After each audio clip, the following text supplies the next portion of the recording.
Tenakata katoa. Welcome to Kōrero With Vaishali, where everyone comes to love, laugh, live the moment and inspires all to live our life in its authentic way, being the best version of ourselves. So today who we have here? I know, you all are excited to know? Today we are on actually Kōrero With Vaishali election series. And we have Ben Dunbar Smith, who is standing for Waikato Regional Council. I have seen his flyer, if I will show you. If you can see, hottest topic in the city, right? Raids control team. He belongs to raids control team. So let's find out what can be done, what's that he's going to bring to us. So let's welcome Ben. Welcome to Kōrero With Vaishali. Hi, I'm Ben Dunbar Smith. I'm standing for the rates control team in Hamilton for the Waikato Regional Council. Great. It's great to have you on Kōrero With Vaishali, Ben. It's Thank my you. privilege and pleasure to have you and know all about the rates. I can see your campaign is all about the rates. You're part of the raid control team. Yep.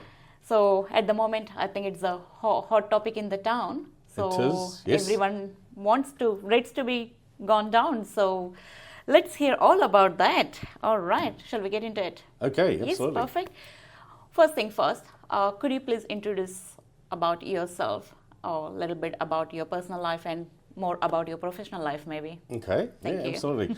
So I was born in Waihi Beach. My father was a school teacher there, and when I was 5, he moved to Hamilton and ultimately became director of the art museum. So he helped build the art museum down on the riverbank. In those days, Hamilton was all facing inwards. All the shops faced inwards. So that was the first building that actually faced the river. They started to recognise the river being an important part of the identity of Hamilton. And so I grew up. I went to Southall and then Boys High and then ultimately Waikato University. I did journalism in Canterbury and chose to be a print journalist in the days when print journalism was booming and you could do investigative reporting and all sorts of exciting things. Seen them, they used to go with the Waikato paper or Waikato Times or something. Was it used to be? So I worked for Waikato Times, I worked for Bay of Plenty Times, I worked for Otago Daily Times, I worked for Sunday News, and then I ended up going back to public relations, worked in Parliament for 6 years, and then moved back to do work in Wintec. Actually, I ended up in Waikato Institute of Technology teaching journalism. Oh, okay. Oh, nice. Okay. For a while. But most recently, I've been the Waikato Regional Relationship Manager for Immigration New Zealand, specifically working with migrant communities and also looking at economic development. So coordinating the economic development agencies and how to work with migrant communities in developing economics. So, great. That's a great topic to talk maybe some other time. Yeah, we'll come to it later on. So, and I'm currently a regional councillor. And I'm now standing for Hamilton. And so I've worked together with the other members of councillors. There's a group of us councillors who are joined together to be a rates control team. We're concerned about the amount of money that's taken and the services delivered. So, yeah. Great, thank you. All right. So what motivated you to run for the Waikato Regional Council again? Well, because the thing that particularly motivates us as a team is that we found that the council actually collects up to $6 million a year in surplus, money that is taken beyond what is needed. And then you come to the end of the year and that money gets spent and onto projects. So this time around we actually voted, 6 of us, to give the $2.5 million back to the public. To reduce the rates by 1.7%. And we were voted down 7-7 with the chairperson Pamela Story, using her casting vote to keep the money. So we thought, okay, well, we need to get a team together that actually has a majority control over the council, regional council. And so that's the rates control team. So we've got a candidate in Taupo, we've got 2 in Waihau, we've got 1 in Coromandel, we've got 2. There's Chris Hughes and I, both standing in Hamilton City, and we've got Gary Maguire standing in Waikato district, and then there's also 2 candidates standing in Waipa. So we've got a team of actually 8 of us that are all standing under the rates control banner, because we think it's time to cut costs, drive efficiencies, and not just have spending keep on going, and we'll have more surplus and then we'll spend more, and then the machine needs to actually stop and realise that people are suffering, and that the idea that it's just only another cup of coffee on your rates doesn't work if you're a pensioner and you've got a limited income. It doesn't work if you're a young family and you've got a mortgage. It doesn't work to just think that the bureaucracy can keep growing. Doing nice things maybe, but it's actually time to actually think about the economics of things. So that's what our team's about. That's great, thank you. Okay. How do you view the unique role of regional council compared to the city councils? So the city councils deals with traditionally rates, roads, rubbish, libraries, parks, those sorts of things. They're also responsible, I must point out, for all those speed bumps around the place, which drive me nuts. Oh, okay, you're not the first one to talk about those. Okay, so that is really a painful thing. Okay. It is. It's a painful thing because you'll notice your suspension starts to squeak now because you're going over them too often. And so that's the city council. The regional council is across the region, and the region is enormous. The region is everything from Taupo to Pocono, Yes. and then over from Raglan over to the Coromandel. And it's where the water flows. So, you get the Bombay Hills, the water flows down the Bombay Hills, that's Waikato. On the other side, it's Auckland. Same with Taupo. So it looks after the wider region in terms of the more intangibles like water quality, air quality, coastal issues around moorings and stuff like that, flood protection. So a lot of the reason why the Waikato region is profitable and sustainable at the moment is because the dairy prices are high. Dairy is a very important driver of the Waikato economy. A lot of the dairying is only happening because of the flood protection in the Firth of Thames. So when you drove through the Firth of Thames, there's flood protection there that stops the sea coming in and flooding most of that land. So it's making sure that network works, so that the productive elements can continue. So, and then overall, it has a strategic vision over all of the 11 different district councils within the region. So it helps to coordinate. Great, thank you. Okay. Actually, you already mentioned a little bit about, but I would like to go in a little bit of depth. Can you please tell us more about your rates control team? What exactly they do, how does it work, and how you work on the strategies? I would like to know more about. Right. Well, there's 14 regional councillors. And so at the moment, there's 6 of us that are part of the rates control team, and we tend to lose 6 votes to 8 because the other ones don't seem to mind spending more money. We seem to lose. So, for example, we voted to leave Local Government New Zealand, which is an organisation for the primary district councils, because we were already part of a regional grouping, and we passed that vote, and then the other 8 councillors came together again and voted to put us back in Local Government New Zealand. So that would have saved $100,000 a year. These are the sorts of processes. So we're saying we need a majority. So if people are concerned about rates, then vote for the rates control team. You will come to your voting papers and it will have Chris Hughes and me, for example, in Hamilton, with the name rates control team on it. Other people are talking about the lovely things they want to do in terms of the environment or climate or those sorts of things, but they're not mentioning about the costs. And so this is a time to think about the costs of things and what we can afford to do rather than the nice to haves. Oh, okay, so it's kind of rather than nice to have, come back to the basics, get Yep. basics right. right, That's right. and then we can thrive. That's right. All right, thank you. Okay, if you're elected again, what are your top 3 priorities for the region? Well, you'll see those coming up on billboards shortly. So obviously the first one is the $2.5 million needs to go back to ratepayers. So if we're elected, we're going to make sure people get a reduction in their rates for that $2.5 million, which we think should have happened this year anyway. So that's one thing. Secondly, we're going to go through the organisation and look at the costs of consultancy services. So we've understood that cost of consultancy services is up to $16.9 million. Council spends up to $69 million on contractors and consultants. Of that, 16.9 million is contracted services, consultancy services. We want to break that down and find out how much of that is useful spending. Because there's already 640 staff in the Regional Council. So all this is additional spending. So it's going through things line by line to look at what is necessary and what is nice to have. Okay, this consultancy services, is it like something council, It's where how you does it work rather than, I mean, can you not go directly to the vendors? I mean, I'm just, consultancy services is do we need them?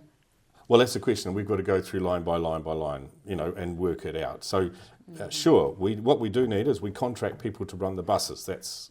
We contract people to dig ditches and drains and maintain the things. Those are separate from what is consultancy services.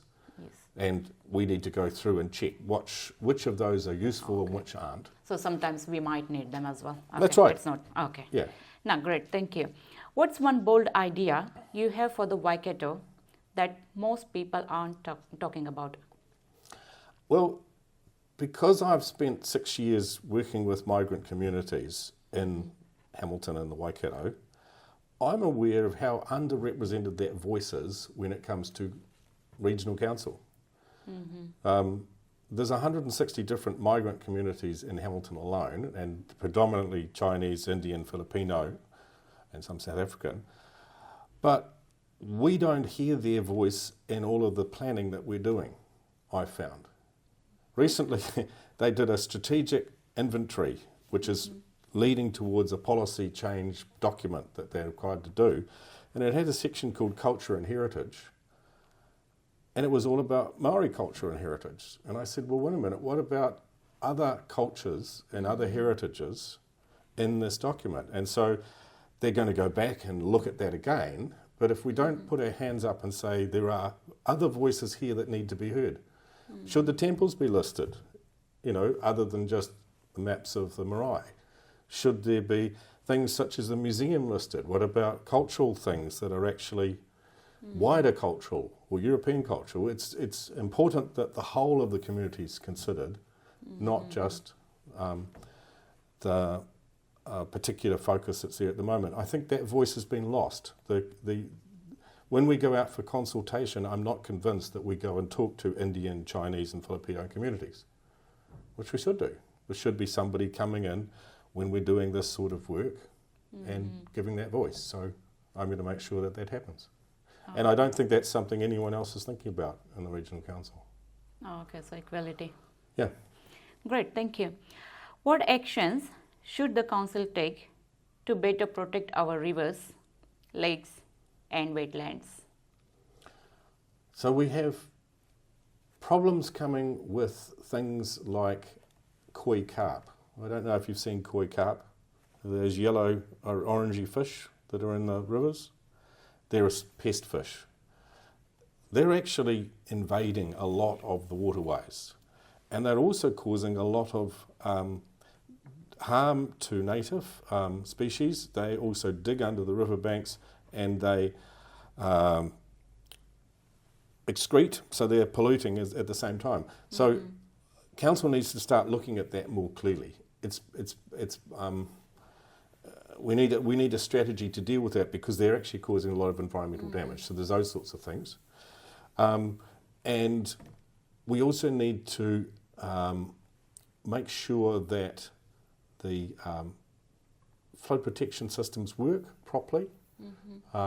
There's a whole lot of issues sitting around there. Coastal, we're looking at riparian planting, for example, in rivers. So farmers actually do riparian planting in order to protect the waterways. It would be very nice if they could get paid climate credits for doing that.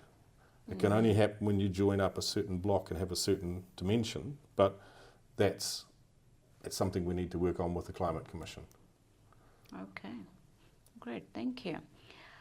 Given the climate challenges we are facing, how should the council address climate change impacts in the Waikato? I'm a pragmatist when it comes to this. I think climate change is happening. You can tell it. The climate is certainly changing, and if you were here in 2023, you certainly felt the effects of it. The Auckland, over in Waihau, the whole of the Coromandel, the road collapsed. Over in the Waihau, the whole area flooded and stayed flooded for weeks at a time. We're going to get more and more of those events as the climate changes and warms. So we need to have systems in place to make sure that those are dealt with, that the bridges are wide enough. In Paeroa, for example, I don't know if you go to Paeroa. Yes. It's a strange thing, as you're driving across the little bridge to get into Paeroa, you'll notice there's gates. Well, those gates are actually to stop the whole of the Paeroa flooding, the school side flooding. Because when that river comes up, so those gates were there and they came across and they saved the school and the areas around there from being inundated. It's those sorts of adaptation things we need to be doing. So we've got a team that looks after flood management and those sorts of things, and they're practical people who work on the ground. So that's something I'm very much in favour of. Okay, great, thank you. Okay, how do you plan to improve communication between the council and the wider community? It's a dilemma for regional councils because people understand rates, roads and rubbish. They get a bill from the regional council. They don't really know what it does, and so it's been an ongoing issue to do that. One thing you can do better would be signage as you're coming in and out of the regions. Just in terms of communication, though, I'd like to see better communication with the migrant ethnic communities. We need people who are spokespeople knowing that we're making changes or plans and that they come in and provide input to that. So that's a simple thing that could be done. Okay, great, thank you. What's your favourite sport in the Waikato? I like soccer, I'm afraid. Sorry, not the sport. Okay, you like to play soccer. That's a great one.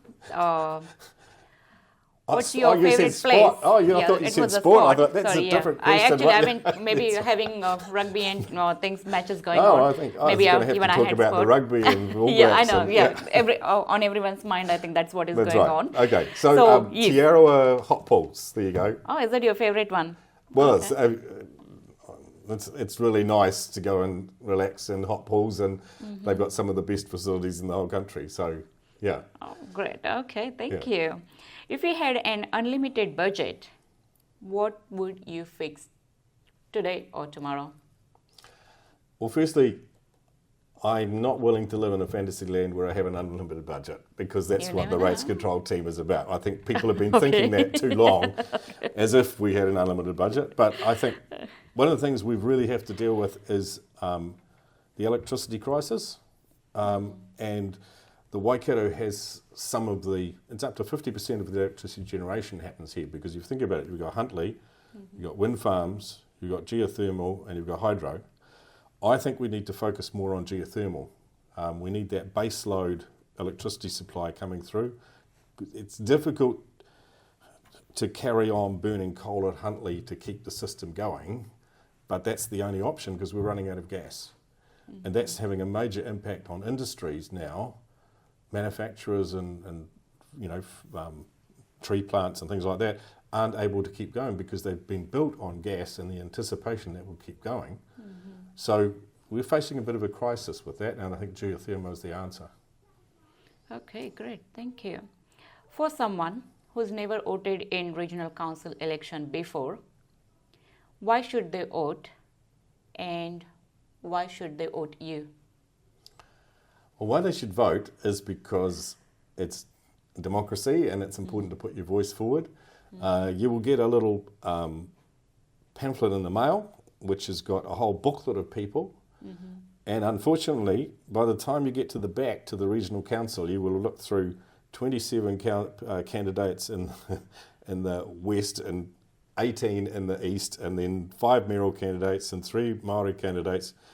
At the very back of the little booklet there'll be pictures of the regional council candidates, and I would just say that it's important to vote for that because it's the region and you're paying rates for the region.